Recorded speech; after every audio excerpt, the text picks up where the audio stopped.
Hello guys, welcome and welcome back to my channel with yet another mini vlog. A moment of appreciation যে আমার কুর্তি আর ক্রক্সটা coincidentally match করে গেছে। যেহেতু এই মান্থের 23rd থেকে এক্সাম, তাই ইউনিভার্সিটি একটু কম যাওয়া হচ্ছে, বাট আজকে এমন একটা দিন যে ইউনিভার্সিটি যাচ্ছি, যেহেতু ফাইনাল প্র্যাকটিক্যাল ফাইলটা জমা দেওয়ার আছে। তার আগে এই যে হাজরা থেকে আমি প্রিন্ট আউট করিয়ে নিলাম, আর এই দোকানটা থেকেই তোমরাও কিন্তু প্রিন্ট আউট করাতে পারো, খুবই অ্যাফোর্ডেবল। দোকানটা হচ্ছে ঠিক হাজরা অটো স্ট্যান্ডের কাছেই। আর এত গরম পড়েছে তাই আমার তো বেশ গরম লেগে গেছিল, তাই ওখান থেকেই আমি খেয়ে নিলাম একটুখানি ম্যাঙ্গো শেক।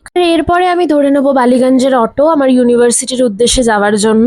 তোমরা অনেকেই কিন্তু ইউনিভার্সিটি ট্যুর চেয়েছিলে, তো সেটাও কিন্তু খুব তাড়াতাড়ি আসবে আমার চ্যানেলে। তার জন্য অবশ্যই করে তোমাদেরকে চ্যানেলটা সাবস্ক্রাইব করে রাখতে হবে। আর ফাইনালি আমি তো ইউনিভার্সিটি পৌঁছে গেছি, তখনও কেউ ক্লাসে পৌঁছোয়নি। সবাই এসে যাওয়ার পরে একটুখানি কোল্ড ড্রিঙ্কস আর কফিও খেয়েছিলাম আমরা প্রত্যেকে মিলে। আর হ্যাঁ, তোমরা বলার আগেই বলে দিই, কোল্ড ড্রিঙ্কসটা খেয়েছিলাম একটা ক্লাস হওয়ার আগে, আর কফিটা খেয়েছি একটা ক্লাস হওয়ার পরে।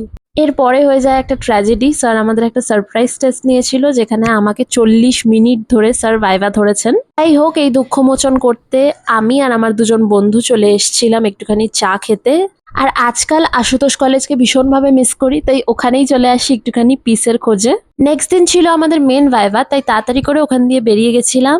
দেন বাড়ি এসে একটুখানি রেস্ট নিলাম, আর সেদিন ভীষণভাবে টায়ার্ড হয়ে গেছিলাম। আজকের জন্য এটুকুই, সো টাটা।